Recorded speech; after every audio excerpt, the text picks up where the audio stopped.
പത്തരമാറ്റിൻ്റെ പുതിയൊരു എപ്പിസോഡിലേക്ക് എല്ലാവർക്കും സ്വാഗതം. അങ്ങനെ നമ്മൾ ഡേവിഡ് ആണെങ്കിൽ വക്കീലിനെ കണ്ടിട്ടാണെങ്കിൽ സംസാരിക്കുന്നുണ്ട് കേട്ടോ. എന്നിട്ട് പറയുന്നുണ്ട്, എനിക്കറിയുന്ന ആളായതുകൊണ്ട് എന്തായാലും അവർക്കാണെങ്കിൽ പോലീസ് സ്റ്റേഷനിൽ നിന്നാണെങ്കിൽ ജാമ്യം കിട്ടിയിട്ടില്ല. ഇനി ഇവിടെ കോടതിയിലാണ്. എന്തായാലും നമുക്കൊന്നും ചെയ്യാൻ പറ്റത്തില്ല. അതുകൊണ്ട് തൻ്റെ കഴിവ് എന്തായാലും അവിടെ കാണിക്കണം, എന്നിട്ട് അവളെ ജയിലിലാക്കണം എന്നൊക്കെ പറയുന്നുണ്ട് കേട്ടോ. എന്നിട്ട് പറയുന്നുണ്ട്, എന്തായാലും അവർക്ക് വാദിക്കുന്ന വക്കീലിനെ ആണെങ്കിൽ സൂക്ഷിക്കുക. നരസിംഹത്തിൻ്റെ കൊച്ചുമോനാണ് അവർക്ക് വേണ്ടി വാദിക്കുന്നത്. അപ്പോൾ അവർ വാദിച്ച എല്ലാ കേസുകളും ഇതിരിക്ക് ജയിച്ചിട്ടേ ഉള്ളൂ.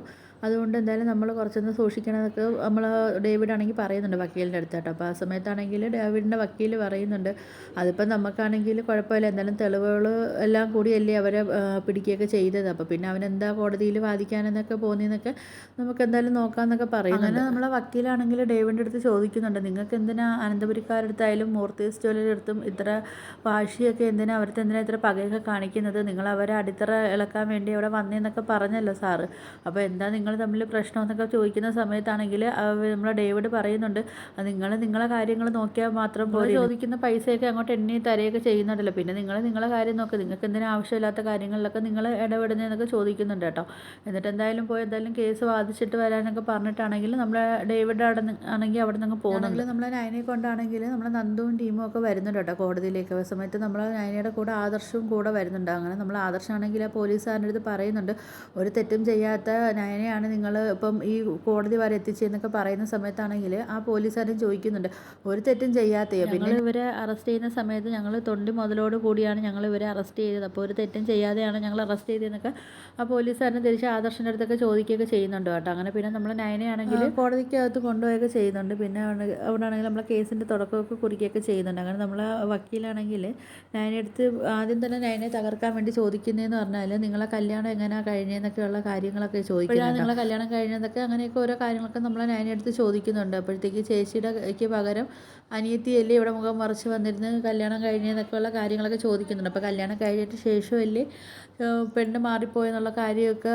അവരും അറിഞ്ഞെന്നൊക്കെയുള്ള കാര്യങ്ങളൊക്കെ നമ്മൾ നയനെടുത്തൊക്കെ വക്കീൽ ചോദിക്കുന്നുണ്ട്. ആ സമയത്ത് നമ്മൾ നവീനാണെങ്കിൽ വന്നിട്ട് പറയുന്നുണ്ട്, നവീൻ പറയുന്നുണ്ട്, എന്തായാലും ഇപ്പം ഇവിടെ കല്യാണം എങ്ങനെ നടന്നെന്നുള്ള കാര്യങ്ങളൊന്നും ഇപ്പോൾ പറയേണ്ട കാര്യമില്ലല്ലോ, എങ്ങനെ നടന്നാലും ഇപ്പോൾ അവർ മാതൃകാ ദമ്പതികളായിട്ടല്ലേ അവർ ജീവിക്കുന്നത്, അതുകൊണ്ടാണല്ലോ അവരിപ്പോൾ ഇങ്ങനെ നല്ല രീതിയിൽ ജീവിച്ച് പോകുന്നതെന്നൊക്കെ ആണെങ്കിൽ നമ്മളെ നവീൻ പറയുന്നുണ്ട് കേട്ടോ. അങ്ങനെ നമ്മളെ പിന്നെയും എതിർഭാഗം വക്കീലാണെങ്കിൽ പറയുന്നതെന്ന് പറഞ്ഞാൽ, പിന്നെ അമ്മായിയമ്മയ്ക്കാണെങ്കിൽ മരുമോളെ ഇഷ്ടമല്ലായിരുന്നു, ഈ കല്യാണത്തിനൊന്നും അവർക്ക് താല്പര്യമില്ലായിരുന്നു എന്നൊക്കെ പറയുന്നുണ്ട്. പിന്നെ ആണെങ്കിൽ അവർക്ക് കരൾ ദാനം ചെയ്തിട്ടാണ് ഇപ്പം അവർ ആ ഒരു സിമ്പതിയിലാണ് ഇപ്പോൾ ഇവരുടെ അടുത്ത് സ്നേഹം കാണിക്കുന്നതും. ഇവരാണെങ്കിൽ അവിടെ വന്നതിന് ശേഷം തൊട്ട് അവിടെ മൊത്തവും പ്രശ്നങ്ങളും കാര്യങ്ങളൊക്കെ ആണെന്നൊക്കെ നമ്മൾ ആ വക്കീലാണെങ്കിൽ വീണ്ടും അവിടെ ഓരോന്ന് പറയുന്നുണ്ട്. ആ സമയത്ത് നമ്മളെ നവീൻ പറയുന്നുണ്ട്, എന്തായാലും കരൾ ദാനം കൊടുത്തെന്ന് പറഞ്ഞാൽ നമ്മളതൊരു വലിയൊരു പ്രത്യുപകാരമായിട്ട് നമ്മൾ കാണേണ്ട ഒരു കാര്യമാണ്. അതാണ് ഇയാളിപ്പോൾ കേസുമായിട്ട് ഇവിടെ വളച്ചൊടിച്ച് ഒന്നുമല്ലാത്ത രീതിയിൽ ഇപ്പം ഇവിടെ സംസാരിക്കുന്നതെന്നൊക്കെ പറയുന്നുണ്ട്. അതിപ്പം ഇവിടെ കേസുമായിട്ട് ബന്ധപ്പെടുത്തിയിട്ടാണെങ്കിൽ ഒന്നുമല്ലാത്ത രീതിയിൽ അയാൾ സംസാരിക്കുന്നതെന്നൊക്കെ പറയുന്നുണ്ട് കേട്ടോ. ആ സമയത്താണെങ്കിൽ നമ്മളെ നവീൻ പറയുന്നുണ്ട്,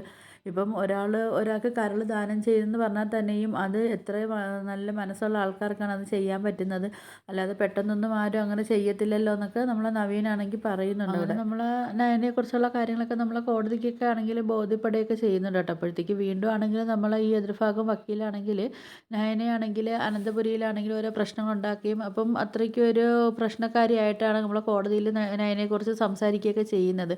പക്ഷേ നമ്മളെ നവീനാണെങ്കിൽ ഒട്ടും വിട്ടുകൊടുക്കാതെ നമ്മളെ നയനയ്ക്ക് നല്ല സപ്പോർട്ടായിട്ട് തന്നെ നവീനാണെങ്കിലും ഓരോ പോയിന്റുകളും കാര്യങ്ങളും ആ എതിർഭാഗം വക്കീൽ പറയുന്നതിനനുസരിച്ച് അതിനുള്ള പോയിന്റുകളും കാര്യങ്ങളും നമ്മൾ നയനയ്ക്ക് സപ്പോർട്ടായിട്ട് തന്നെ നമ്മളെ നവീൻ വക്കീലും അവിടെ പറയുകയൊക്കെ ചെയ്യുന്നുണ്ട്. അങ്ങനെ നമുക്കിനി നവീൻ വക്കീൽ നയനെ രക്ഷപ്പെടുത്താൻ വേണ്ടി ഇനി എന്ത് തെളിവാണ് അവർക്ക് കിട്ടിയതെന്നും അപ്പോൾ ഇനി എന്ത് തെളിവാണ് അവരുടെ കയ്യിലുള്ളതെന്നൊക്കെ ഉള്ളതും, നയനെ നമുക്കിനി ജയിലിലേക്ക് വിടുവോ അതോ നവീൻ വക്കീൽ പോരാടി നമ്മളെ നയനെ പുറത്ത് കൊണ്ടുവരുമോ എന്നൊക്കെ ഉള്ളത് നമുക്കിനി വരുന്ന എപ്പിസോഡുകൾ കൂടെ നമുക്ക് കാണാം.